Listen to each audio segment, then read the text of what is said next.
Olá pessoal, voltando após nossa pequena parada, prometi a vocês que eu voltaria falando sobre como agir diante da recaída, já que nós estávamos falando sobre recaída, né? A recaída ela faz parte da recuperação.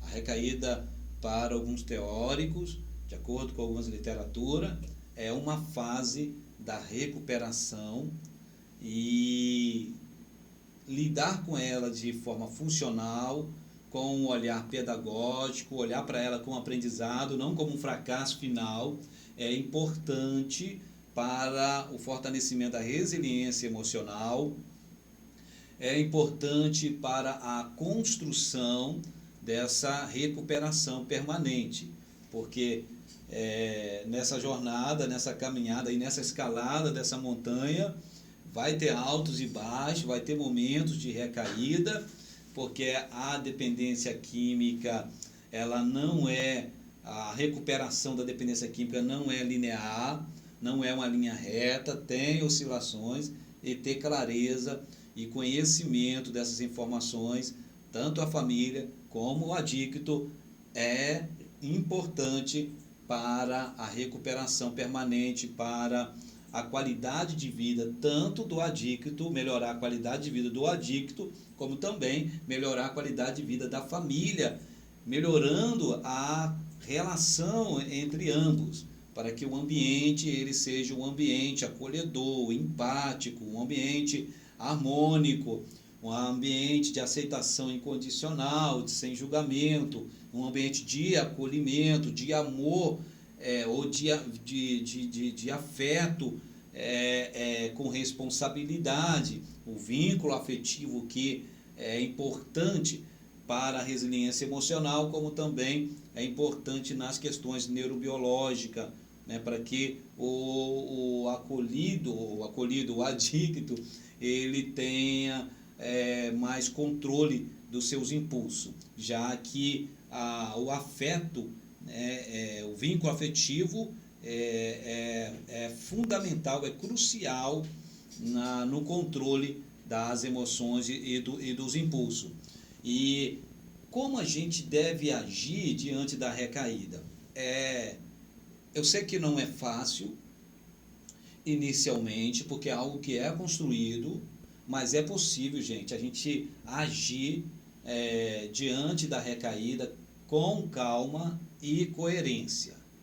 Manter a calma e a coerência é importante na hora de uma situação de recaída, para que a tomada de decisão ela seja consciente, para agir de forma consciente e não pelo impulso.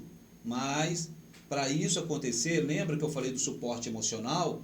É importante, lembra do autocuidado espiritual, da questão da espiritualidade, a prática também ali de meditação, de atenção plena, de leitura de livros, que você, com temáticas que realmente faz sentido para a sua existência, que te traz paz interna. Tudo isso, a alimentação saudável, tudo isso ajuda a gente também lidar de maneira funcional diante da recaída. Mas nesse momento aqui, a primeira coisa é manter calma e coerência diante da recaída. Respira fundo, né? Inspira e expira, dá um passo atrás para ter clareza daquilo que você vai fazer, para não agir precipitadamente e a trazer mais prejuízo diante da situação que já está, né, ali em sofrimento. Então, a gente deve agir mantendo a calma e coerência diante de situações de recaída. Recaída não é um fracasso final. Se logo você tem ou constrói essas alternativas cognitivas, de pensamentos alternativos, quando você estiver diante da recaída, você vai conseguir manter a calma e coerência e interpretar aquela situação de uma forma funcional, uma forma mais, digamos, benéfica do que prejudicial. A conversa também, diante de uma situação de recaída, além de manter a calma e a coerência, a conversa com o adicto, ela deve ser uma conversa investigativa. Uma conversa investigativa. Mas essa conversa, ela é uma conversa empática, é uma conversa com respeito, uma conversa acolhedora. Por quê? Dependendo da forma que eu me comunicar, pode ativar o gatilho novamente. Pode ativar o gatilho novamente e a pessoa voltar ao uso da substância. Então, diante de uma recaída, eu devo agir com calma, coerência, uma conversa investigativa e também responsabilizar o ente adicto sem culpar ele. Uma conversa investigativa, respeitosa, mas ao mesmo afetuosa, acolhedora, mas ao mesmo tempo é importante responsabilizar o ente, o membro da família adicto, responsabilizar sem culpar ele. Por quê? Toda ação, ela gera uma consequência. A consequência de a recaída vai gerar uma consequência? Vai ter algum tipo de prejuízo? Certamente virá algum prejuízo. Porém, a gente deve, na nossa comunicação, na nossa relação, a família, em sua relação com o seu membro ali, que tem uma dependência química, com dependência química, a sua relação, ela deve ser afetuosa, mas com responsabilidade, responsabilizando o seu membro familiar sem culpar ele. Olha, isso aconteceu por culpa sua. Você recaiu porque você quis. Você recaiu porque você queria. Você teve uma recaída porque era isso que você já tinha premeditado. Era isso que você teve essa recaída porque você permitiu. Gente, isso é julgamento. Isso é julgamento. Então, assim, ter uma conversa responsabilizando, mostrando que a responsabilidade da recaída é dele, mas que a família ela vai estar ali para dar o suporte. Olha, tem consequência, a responsabilidade é sua, mas nós estamos aqui para poder te apoiar e para poder te ajudar. Responsabilizar sem a culpa. Isso vai certamente fortalecer a recuperação desse indivíduo. Um outro ponto relevante é reafirmar vínculo e compromisso com o tratamento. O que acontece? Lembra que eu falei lá no início que as escolhas elas são individuais? Nós somos responsáveis pelas nossas escolhas. A pessoa teve uma recaída porque a escolha foi dela. Ainda que Ângelo tenha sido por impulso, inconsciente, mas foi uma escolha. Agora, o tratamento, a recuperação, ela não é individual, é coletiva. Ela é coletiva.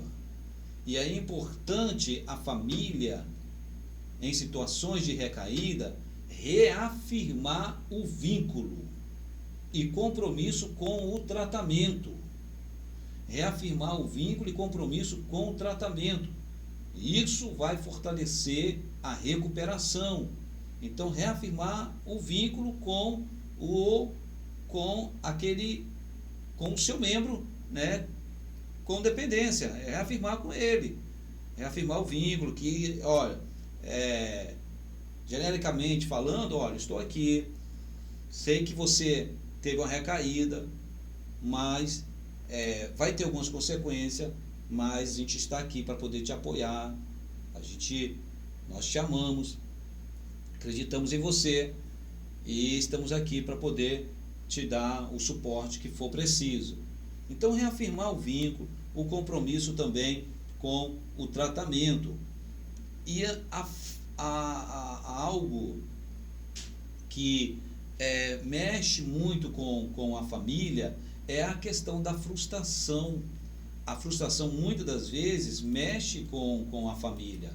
A frustração por não ver a evolução, a frustração por não ver o seu membro, né, com dependência química se recuperar, não conseguir, se sentir frustrado por não conseguir ajudar. Muitas famílias, elas acabam acumulando frustração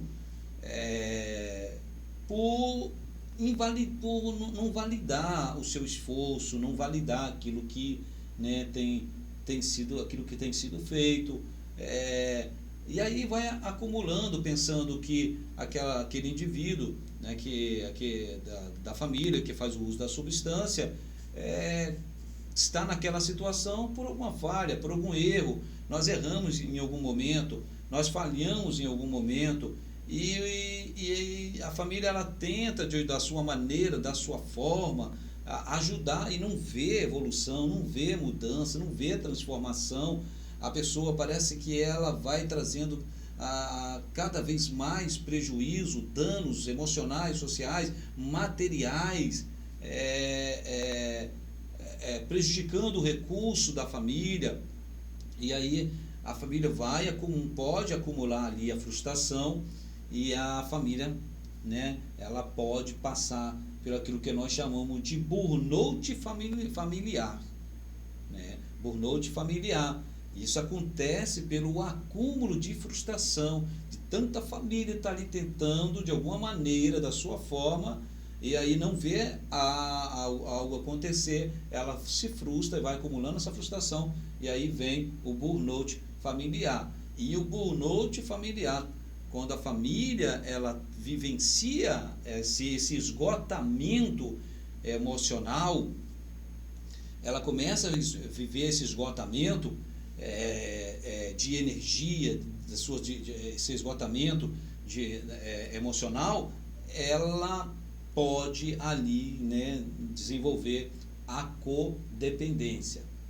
Tanto ali, de tanta frustração, ela se tornar codependente. Aí a situação, ela fica ainda mais complexa. E por que fica complexa? Porque a família, ela está no papel de cuidador, ela também precisa de cuidados. Família precisa de cuidados. E assim, pessoal, vamos pensar, quem cuida da família do dependente? Já que a família precisa de cuidador, quem cuida da família do dependente? Às vezes a gente pensa tanto no dependente, por álcool ou outro tipo de substância psicoativa, a gente pensa tanto, né, na recuperação dele, no cuidado dele, e a família? Pensar também no cuidado da família é pertinente, porque são pessoas que estão ali como cuidadores. Cuidadores, e quem cuida delas? Então, quem cuida da família do dependente. A família, como cuidadores, elas precisam também de suporte. Precisa de suporte emocional. A família também precisa também de motivação. Assim como o adicto, ele precisa do suporte emocional para conseguir alcançar uma recuperação permanente, para ter uma vida em recuperação permanente, ele precisa do suporte emocional, ele precisa também da motivação, de trabalhar a motivação intrínseca, extrínseca, né? Ele precisa de trabalhar essa motivação. A família, os cuidadores também precisam também.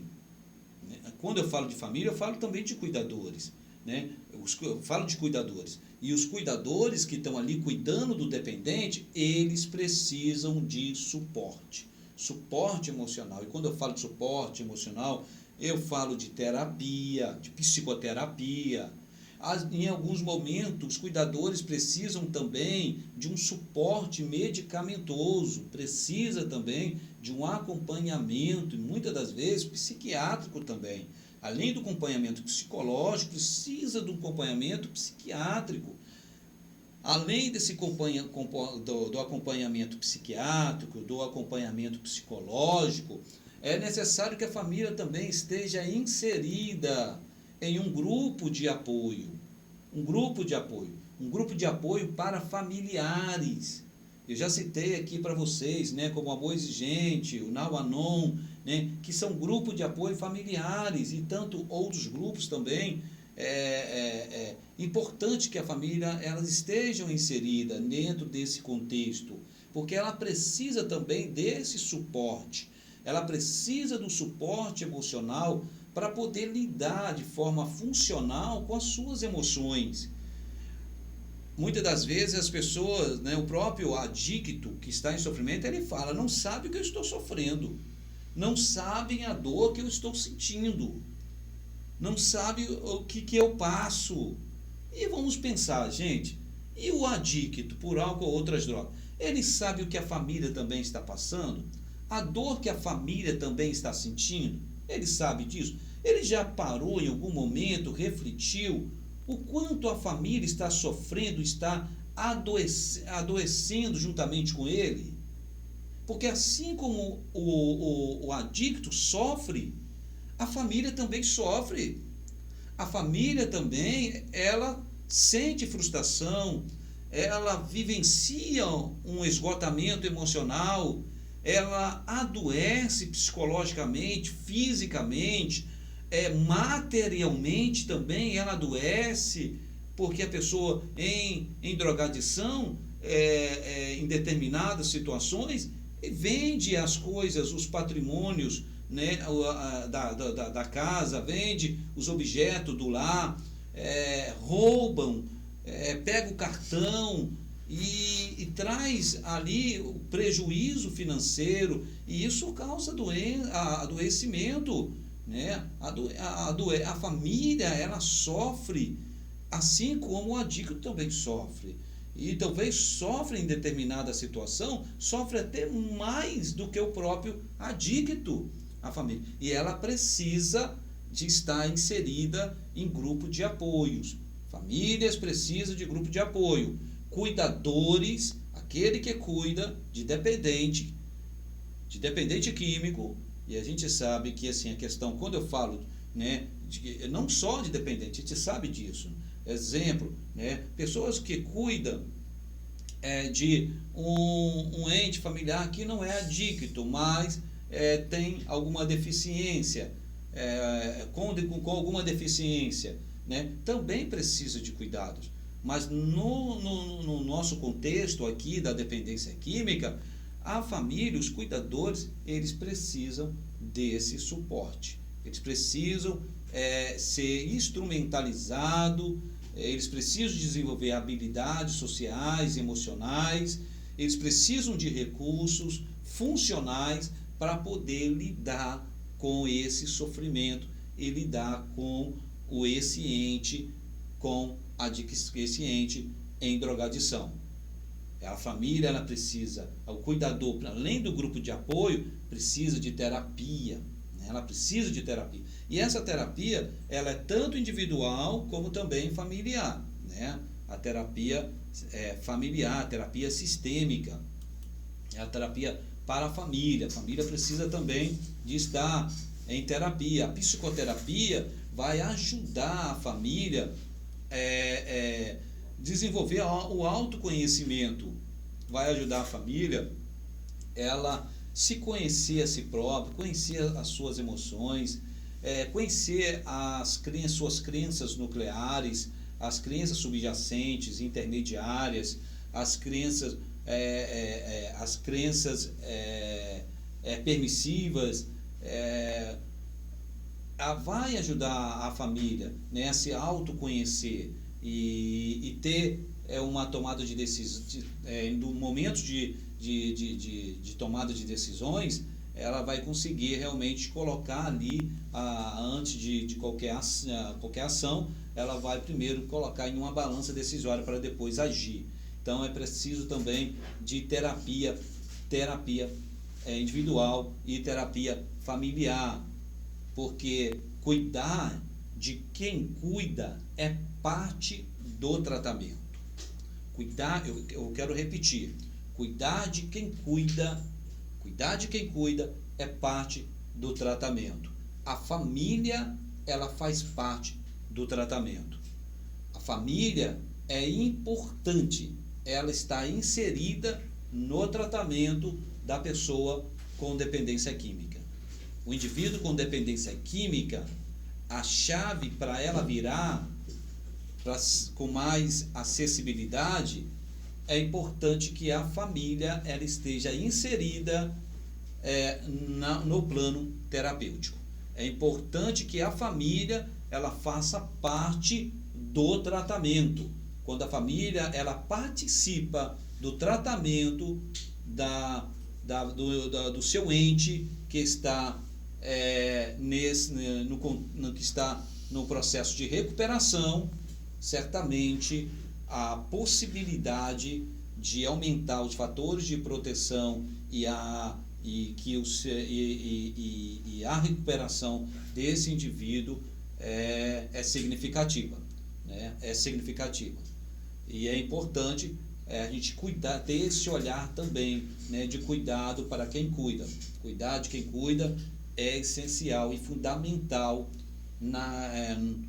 dentro do tratamento. Faz parte, não tem como a gente deslocar a família do tratamento. Não tem como. A família, ela é fundamental, essencial dentro desse processo. Ok, pessoal?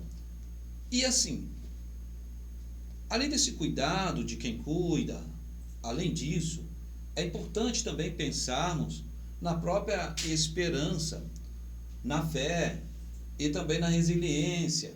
Esperança, fé e resiliência. Quando falo fé, eu quero novamente falar, eu não falo de religiosidade, porque o dependente, ele precisa de tratamento, mas também precisa de sentido.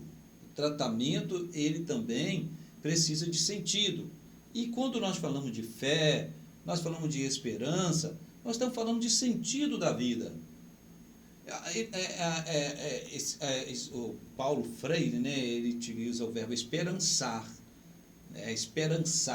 Esperançar não quer dizer o indivíduo esperar estático. Esperançar é você esperar, esperar com ação.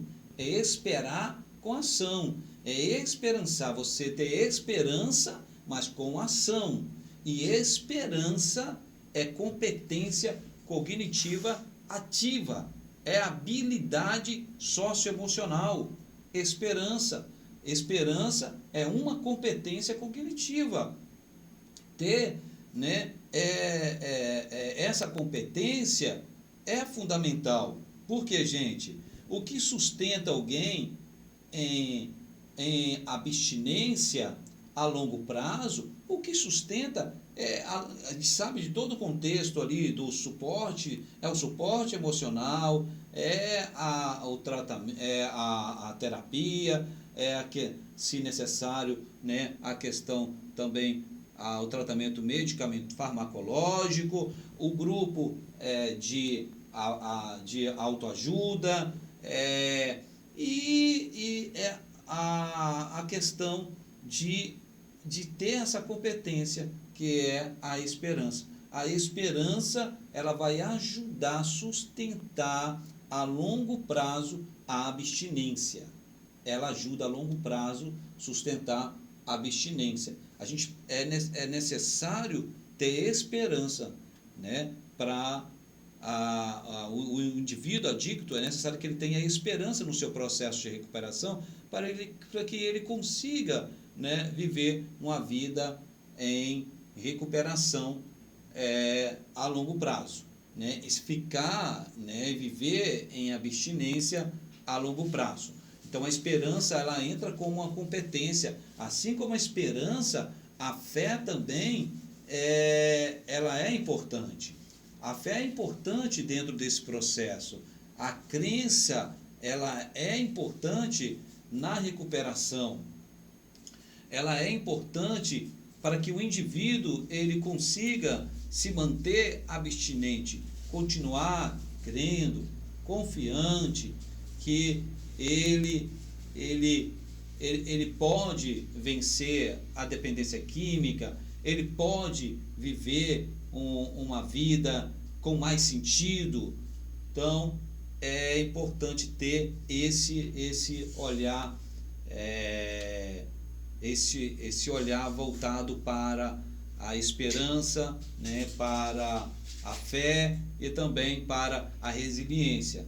A construção da resiliência, ela é fundamental no nosso desenvolvimento humano, porque nós precisamos de resiliência para aprender a dar um novo sentido, dar um novo significado para os acontecimentos existenciais. A gente precisa de resiliência. A capacidade não é só de você resistir ao impacto, mas a capacidade também de você dar um novo sentido para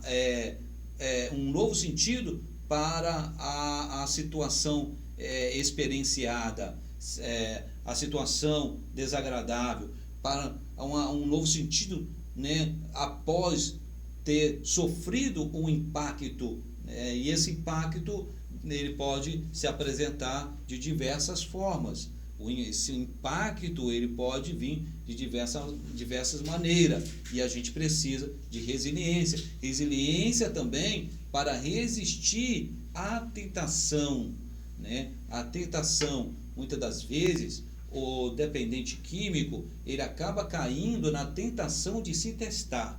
Ele cai na tentação de se testar. E é preciso ter resiliência para você dar um novo sentido para isso, que você não precisa de se testar. Você não precisa de provar nada. O que você precisa é de viver um dia de cada vez. Como é um jargão utilizado, né, até no AA, né, em alguns grupos de mutuajuda, só por hoje, né? Ou seja, sóbrio só por hoje, abstinente só por hoje. Então, só por hoje. Esse só por hoje, isso tem muitos, né? Eu conheço muitas pessoas que já estão há 10, 15 anos só por hoje. Há 20 anos, 30 anos, só por hoje. Mas é necessária a construção de resiliência, dessa competência, dessa habilidade socioemocional. Muitas das vezes, a vida ela traz o não, e o não pode ser interpretado, esse impacto, às vezes, do não, pode ser, que leva muitas pessoas à recaída, pode ser interpretado de forma funcional. Não, e para você interpretar, dar um sentido para aquele não, de forma funcional. Exemplo, esse não está me ensinando alguma coisa, estou aprendendo alguma coisa, porque parece que esse não mexeu comigo, né? Mexeu com os meus caprichos, com as minhas vontades, algo aqui intrinsecamente aconteceu dentro de mim. Então eu posso aprender, isso está me ensinando isso está me ensinando alguma coisa. Então isso é resiliência também, porque você não sabia lidar com o não, tinha dificuldade de receber a recusa, e aí quando começa, né, passar por situações onde a própria família começa a se posicionar e não fazer a vontade, não reforçar reforçar o gatilho, né, as possibilidades de levar a recaída, ela começa a se posicionar não como codependente, né, mas como uma família que aceita a pessoa, mas com responsabilidade, com amor, com responsabilidade, com limites. Então isso é possível sim, e é importante desenvolver a resiliência. A recuperação, ela não é só parar de usar, como nós falamos. A recuperação ela é muito mais do que parar de usar o álcool ou outros tipos de droga. A recuperação, ela envolve no tratamento família, grupo de autoajuda, a recuperação envolve psicoterapia, envolve uma equipe multiprofissional, e lembrando que a família ela faz parte também de um planejamento terapêutico. A família deve sempre estar inserida dentro desse processo. Então, não é só parar de usar, é também você se instrumentalizar, ser instrumentalizado para poder lidar com a frustração, com as emoções, com as questões intrínsecas e extrínsecas, os estímulos interno e externo que pode levar à recaída. A recuperação é reconstruir a identidade, vínculos e propósito. Reconstruir identidade, vínculos e propósito. O médico, psiquiatra Laranjeira, ele traz, né, essa fala da reconstrução da identidade, recuperar a identidade, recuperar os vínculos e o propósito existencial. Também faz parte da recuperação a família. E família não carrega o outro. A família, ela sustenta o chão, ela não carrega o outro. A família não é para carregar o outro, é para sustentar o chão. E suporte emocional na recuperação é importante. Suporte emocional é fundamental, mas entenda, gente, não é acessório. Suporte emocional é fundamental, mas não é acessório. O suporte emocional e a motivação é, para nós, o alimento da sobriedade. Eu quero fechar essa nossa aula com essa frase, que o suporte emocional e motivacional é o alimento da sobriedade. É o que fomenta a sobriedade, é o suporte emocional e motivacional. Lembrando que suporte emocional não é apenas a técnica, não é apenas os medicamentos, né? Suporte emocional envolve e implica, além da técnica, além também do tratamento medicamentoso. Pessoal, obrigado por poder ter esse momento com vocês aqui e espero que essa aula tenha feito sentido para você. Um abraço e até um próximo momento.